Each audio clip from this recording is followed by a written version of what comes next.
Hello दोस्तों, नमस्कार। कैसे हैं आप लोग। मैं रंजीत मौर्य और आप देख रहे हैं the Maurya classes YouTube channel.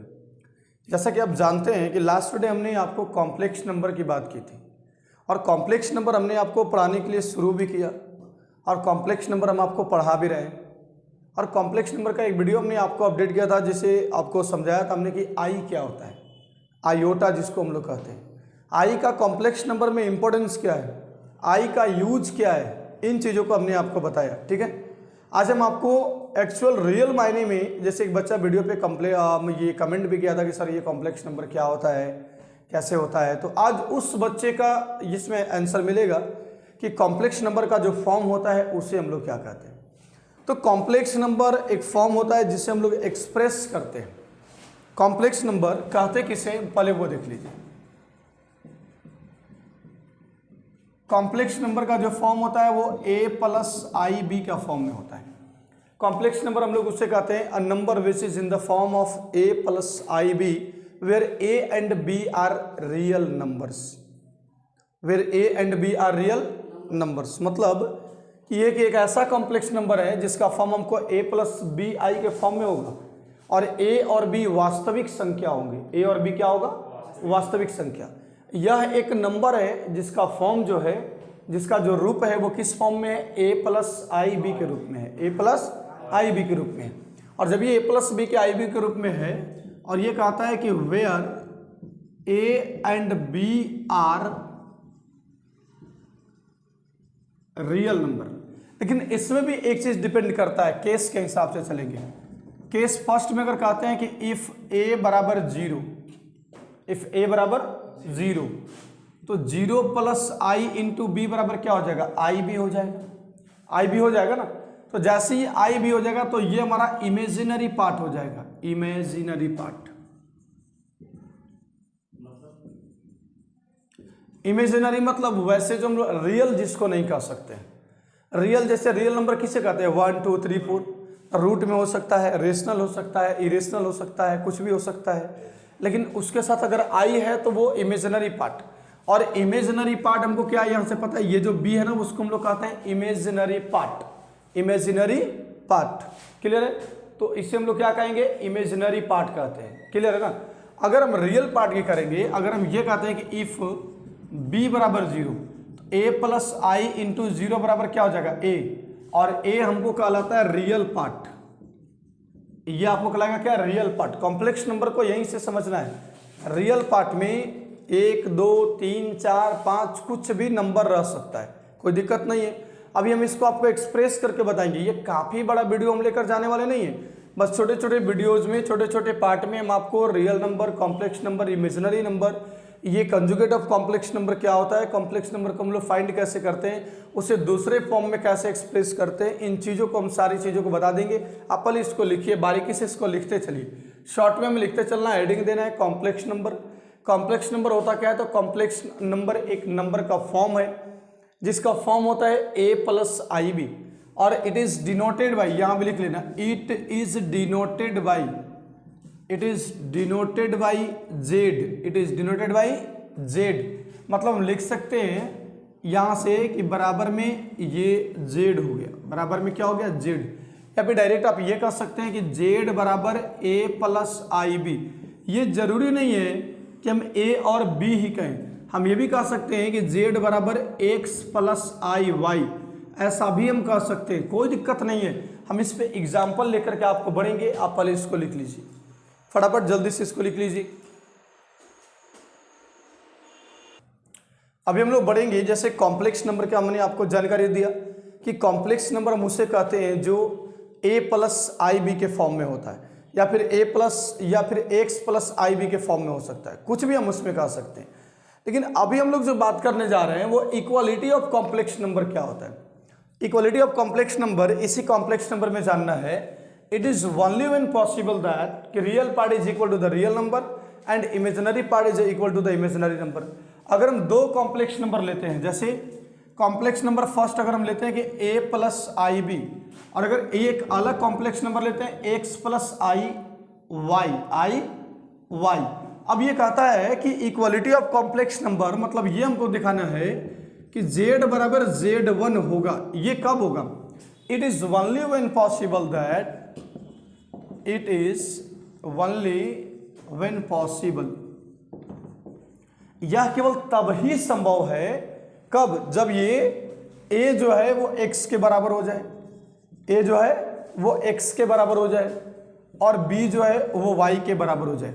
अगर a x के बराबर हो गया, अगर b y के बराबर हो गया, अगर a x के बराबर हो गया और अगर b y के बराबर हो गया, मतलब हम ये कह सकते हैं कि this is the equality of complex number. Equality of complex number मतलब ये दोनों के दोनों कॉम्प्लेक्स नंबर आपस में क्या है, बराबर है। तो ये आपका हो गया इक्वालिटी ऑफ कॉम्प्लेक्स नंबर। अब हम आपको इस पे लेकर चलेंगे, कुछ एग्जाम्पल वगैरह करवाएंगे। पहले आप इसको लिख लीजिए, जल्दी से फटाफट लिख लीजिए।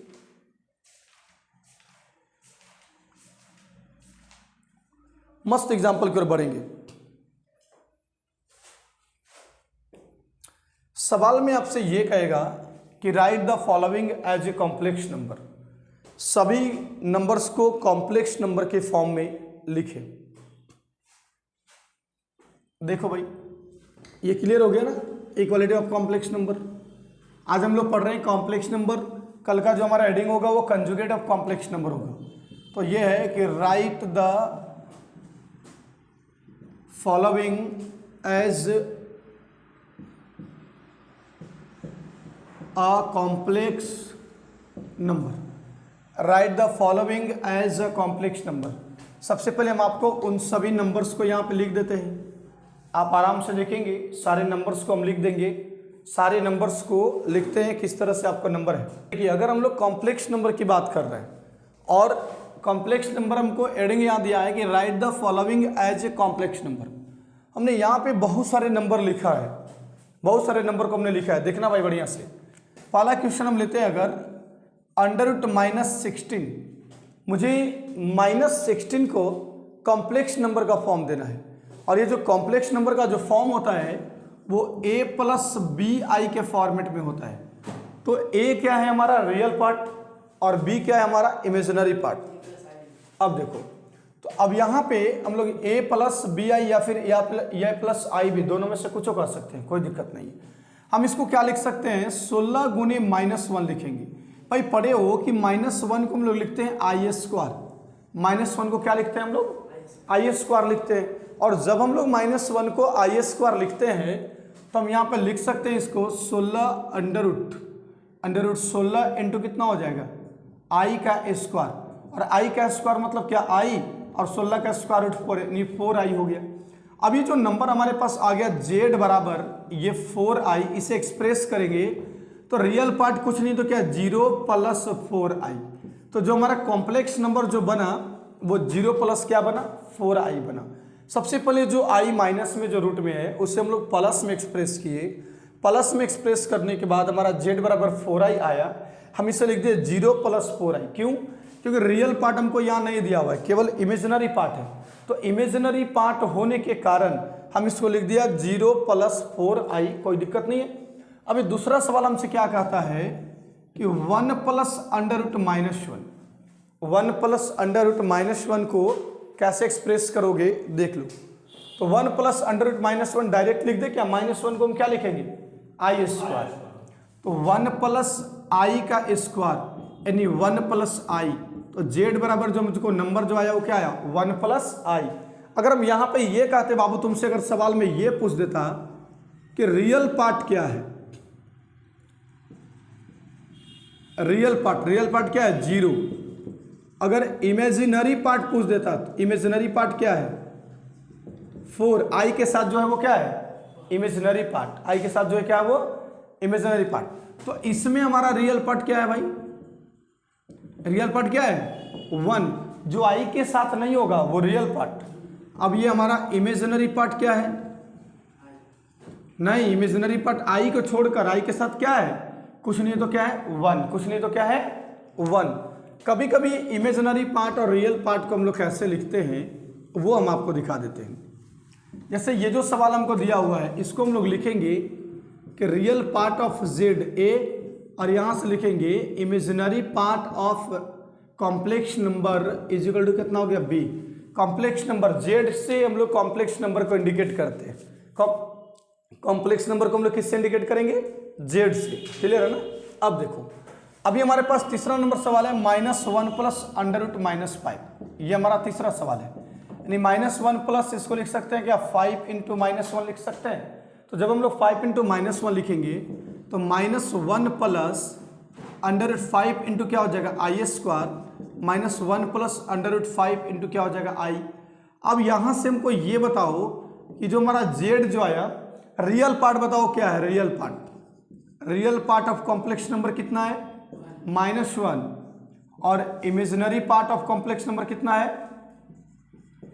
Real part of complex number क्या? -1, जिसके साथ i नहीं होगा, और जिसके साथ i होगा वो कौन सा पार्ट कहलाएगा? तो इमेजिनरी पार्ट क्या हो गया? √5। इमेजिनरी पार्ट क्या हो गया? √5। क्लियर है ना सबको? चलो, ये तीसरा नंबर सवाल हो गया। 4 नंबर सवाल देख लीजिए।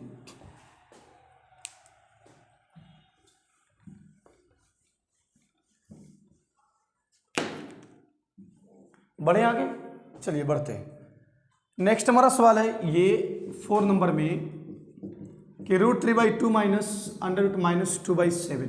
ये हमारा सवाल है, बढ़िया से देखना। एक ही टॉपिक हम एक दिन में पढ़ाएंगे बस।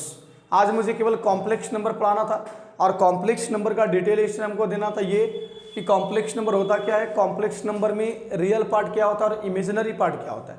नेक्स्ट डे जब हम आपको लेकर आएंगे तो उसमें ये लेकर आएंगे कि conjugate of A complex number and properties of conjugate of complex number. ये हमारा कल का टॉपिक होगा, ठीक है। आज हम लोग इतना ही पढ़ेंगे, हमारा लास्ट सवाल है। और ये 5 और ये 6 जो 2 सवाल है ये आपको बनाना है और आपको बना करके इसमें कमेंट करना है कि इसका रियल पार्ट क्या होगा, इमेजिनरी पार्ट क्या होगा। इसको एक्सप्रेस करके आप कमेंट करेंगे और आप लोग होमवर्क में करके 2 सवाल लेकर आएंगे। इसको ऐसे ही छोड़ दो, √3/2 माइनस जो अंदर में जो माइनस है ना उसका काम करेंगे। तो ये √3/2 माइनस √2 × i² लिख सकते हैं इसको हम लोग, और ये 7। तो √3/2 माइनस ये क्या √2 × i हो जाएगा और रूट बटा में क्या 7। i² से स्क्वायर रूट क्या हो जाएगा? i हो जाएगा, क्योंकि -1 को क्या लिखेंगे हम लोग? i² लिखेंगे ना। तो ये हमारा आ गया √3/2 माइनस √2/7 × i। ये जो हमारा पार्ट है वो क्या कहलाएगा? Real part of complex number. और ये जो हमारा पार्ट है वो क्या कहलाएगा? Imaginary part of complex number, यानी √3/2 और ये -√2/7। तो इस तरह के सवाल अगर कभी भी अगर आपको आएगा तो क्या आपको बनेगा? यस या नो में जवाब दीजिए, आपको बनेगा कि नहीं। अगर नहीं बनेगा तो आप एक बार वीडियोस को फिर से बढ़िया से देख लीजिए। अगर बन जाता है तो अच्छी बात है, और नहीं बनेगा तो वीडियोस को बार बार आप बैक करके देखिए, आगे करके देखिए, लेकिन आप जरूर देखिए। और हाँ, मैं एक बात आपको कहूँगा कि प्रत्येक दिन ये रिकॉर्डेड वीडियो 10 मिनट 15 मिनट का वीडियो होगा, लेकिन पूरा मतलब फुली कॉन्सेप्ट के साथ होगा। हर एक टॉपिक वाइज टॉपिक होगा। जैसे आज हमने आपको कॉम्प्लेक्स नंबर क्लियर किया, कल हम आपको क्लियर करेंगे conjugate of complex number and properties of conjugate of complex number. तो आज की सेवा यहीं पे समाप्त। अगर आपको वीडियो अच्छा लगे तो आप दूसरों के साथ शेयर करें और सपोर्ट करें। धन्यवाद, नमस्कार। गलती होगा तो माफ करना।